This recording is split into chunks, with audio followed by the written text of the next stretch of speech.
Hello class. So this is another week of art club videos. Um, so for this video, I basically wanted to go over the different shading techniques because in previous videos I did not get a chance to completely show you the different shading techniques and what they're all about. I'm just gonna briefly speak about what we've done so far in art class. So far we've done life body, we've done facial features, we've done perspective, and we've also dealt with shading. So one of the reasons that I do want to create this video for shading is because every single topic that we discuss somehow includes shading. So shading is a type of medium. So you can paint, you can use pencil crayons, you can use regular crayons, chalk pastels, all these things.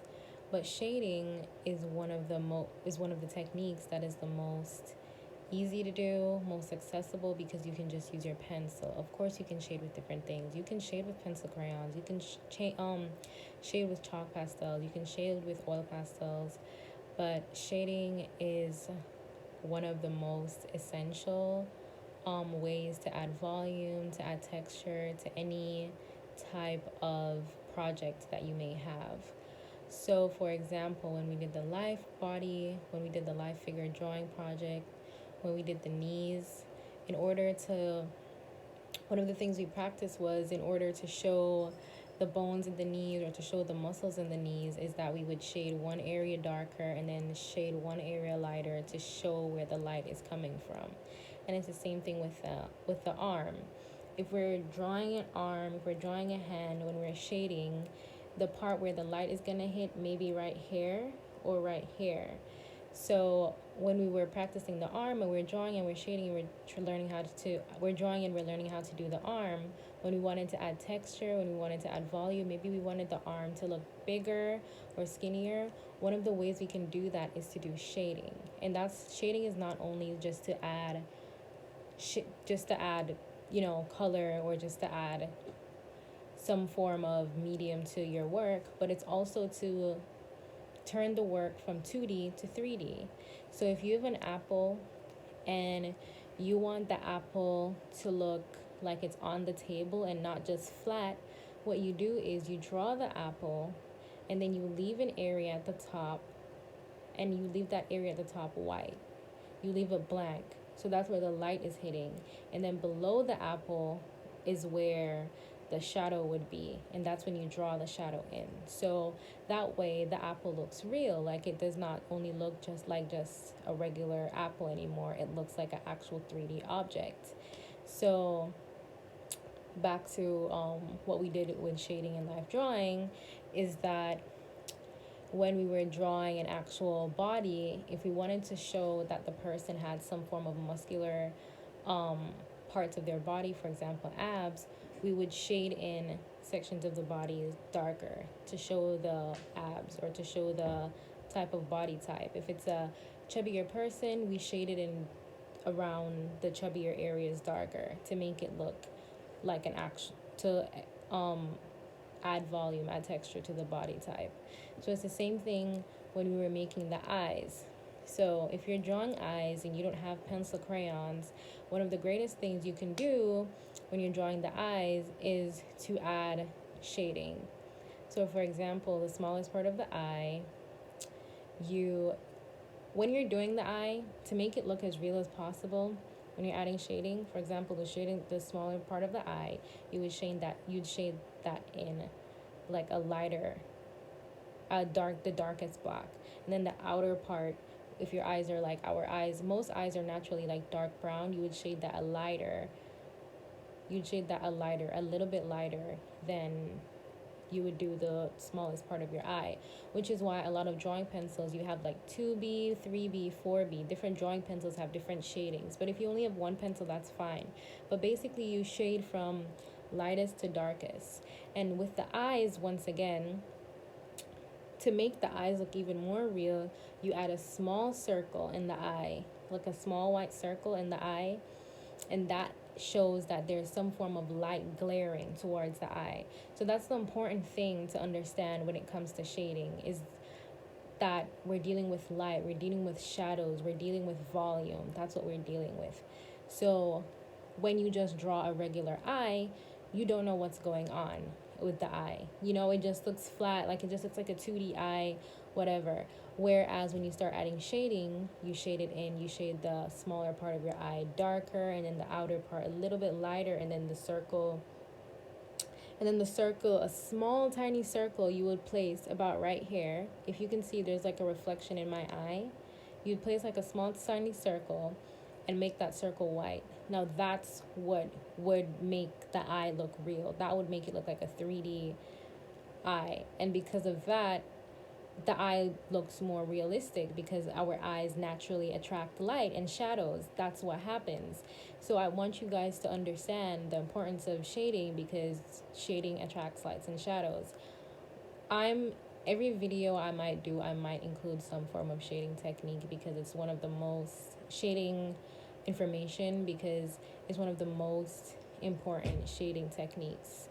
So also, it's the same thing with the nose. When we were making the nose, we shaded the outside area of the nose a little bit darker than the middle area of the nose. So the outside area, we made the outside area right here.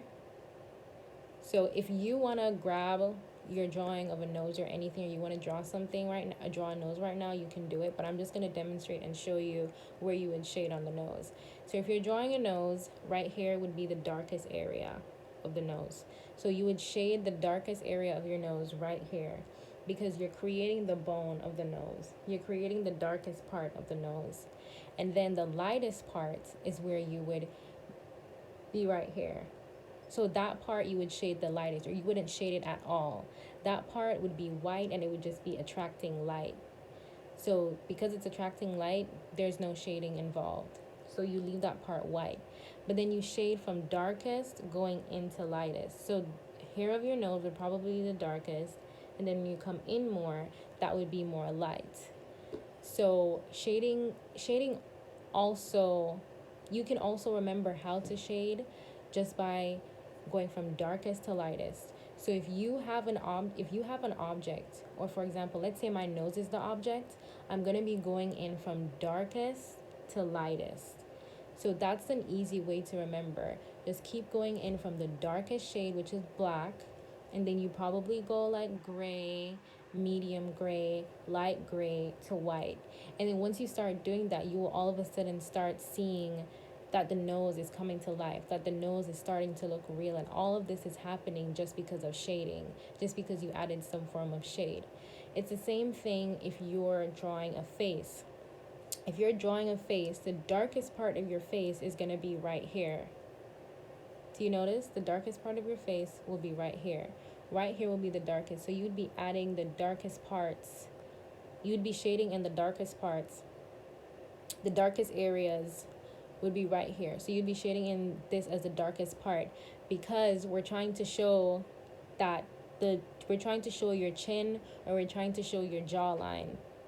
So you'd shade this part the darkest, and then you'd probably go in when you're looking at your face, and you'd probably shade here the lightest, because light naturally reflects onto our forehead. I want you guys to kind of really pay attention and listen to what I'm saying when it comes to shading, because it's very simple. It's just understanding natural things. So if you want to draw a face and you're thinking, how can I make this face look real? How can I make this look like an actual drawing, like a professional drawing? How do I do this? Just go into the mirror and look at yourself, and look at where the light is shining. Preferably, you might want to put the mirror near a light, or you might want to put the mirror near a window. When you're looking at yourself, just look at yourself and think, where is the light going? Where is the darkest spots? So for example, if I'm drawing my face and I'm trying to shade it, I'd realize that I would shade my face, maybe a little light, but then I'd shade probably here the darkest, and then the light would be coming here. And the light would also be coming here. So I would put maybe here dark, light gray, white, and white. Just, you're shading it to be You're making it to be as realistic as possible. And the only way to make it real is to actually include shading and actually include lights. So also if you're doing a face, naturally the corners of our face would be darker. If we're Especially if you're drawing someone in a dark room, or you're drawing someone in a room where it has different windows or it has different lights and it's all coming from different angles, you're going to be drawing things to be like a bit natural and a bit realistic. So if we're drawing my face, we would color in here a little bit darker. We'd use our pencil and make it a little bit darker. And one of the things I want to remind you to is never be afraid of smudging or erasing.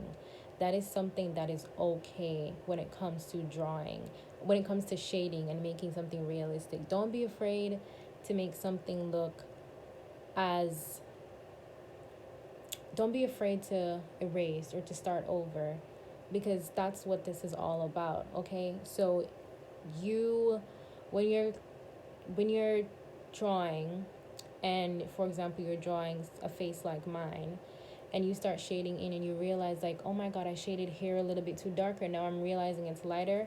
That's perfect. Now it's time to erase, because once you erase too, it will also leave some form of shading left on your face. So then you move on to the lips.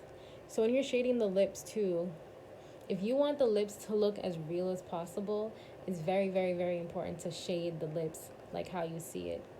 So when you're shading lips, you want to make sure that you add darkness underneath the lips and around the lips. The darkness is going to make the lips look real. If you realize our lips look like this, they have a curving, they come out. They're not like this. They're not flat on our face. They have some form of curving. So how do we make it look real? If you're drawing a lip, let's say we drew a lip. 1 second. I'm just drawing this really fast. Let's say we just drew a lip like this. How can we make this real? We just start adding shading underneath.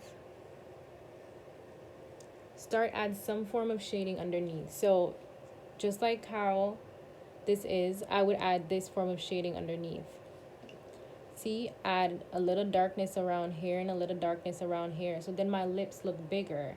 And then I would add lighting up here to make my lips, the top lip, look brighter, right? To make the top lips look like where the light is coming from. That's always important when you're drawing an object. If you're drawing an object and this object is supposed to look real, then the most important thing is that you have to somehow find a light source, somehow draw a light source.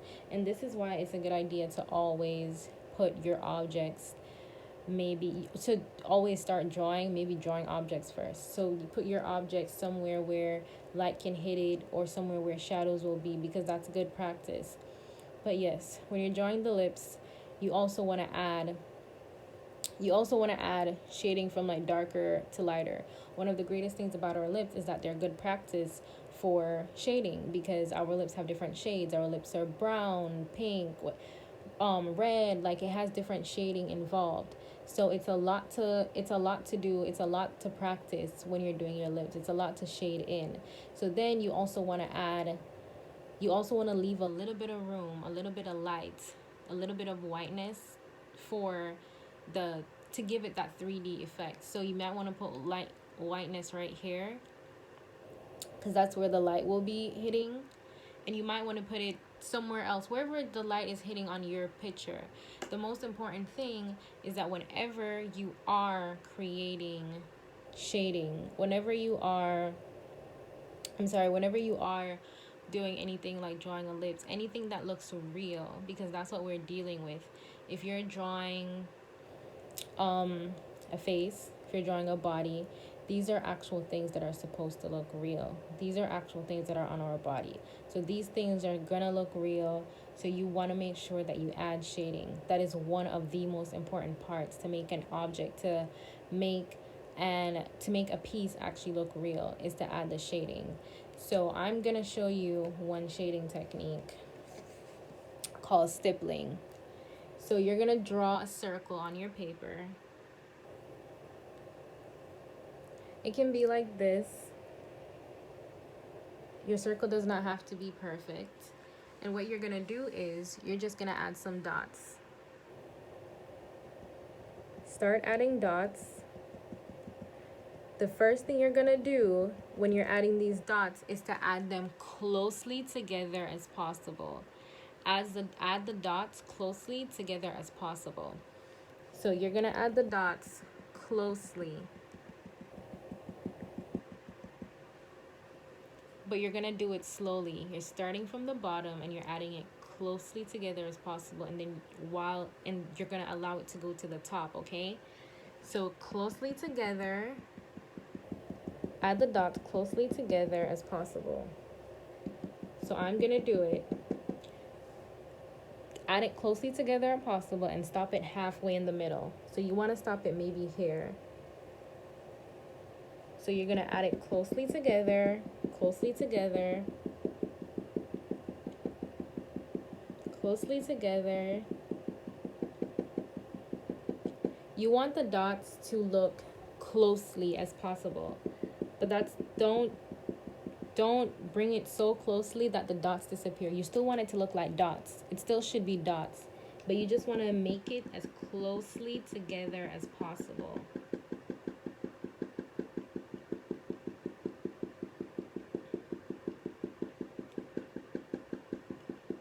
And then remember that line we drew? So we're going to stop at that line now. So after you've done that, just decide where you want your light source to be. So let's say I want my light source to be right here. So I'm going to leave that circle for now because I want to leave this part white. This is where I want my light source to be. So then I start making dots, but I want my dots to not be as close anymore. So I'm going to separate my dots a little bit. I'm sorry. It's always good to erase. It's fine to erase. I'm going to separate my dots a little bit. So I want to separate my dots, and I want to stop right here. Let's say I want to stop right here. So I'm going to separate my dots until I get to those lines. And then I just start adding separating the dots more and more. So then do you see it looks like it's going from darker to lighter? So then you start to blend it in a little bit. And how you blend it in is you just start adding more dots. You just start adding more dots to make it look like a complete piece. See, it looks like it's going from darker to lighter.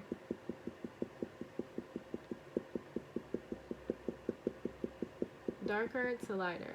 And then when you're done, what you want to do is erase the circle that you made before, but do not add any dots. Erase the circle you've made before, the smaller circle that is the light source. You want to erase that, but do not add any dots. So then you leave a spot. So it looks like this is the light source, and it looks like it's going from lighter to darker, lighter to darker.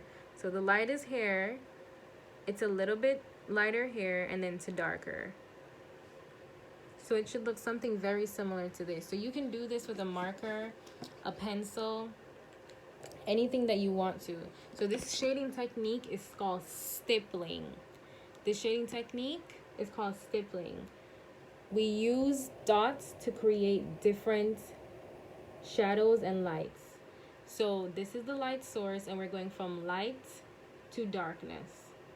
In the next videos, I will show you how to do hatching, cross hatching, scrumbling, and regular shading. That's what we're gonna do in the next video. But this video is basically explaining more about shading, and just understanding why it's so important, and why it's so important what we've done so far, why this is something that we've done so far. For students that have been coming to club, you realize that most of the projects you have been including shading, and you have actually been implementing it more and more in your projects. So you'll realize that this is just a good skill and a good technique to use. Thank you for watching, and I hope to see you in art club again. Bye.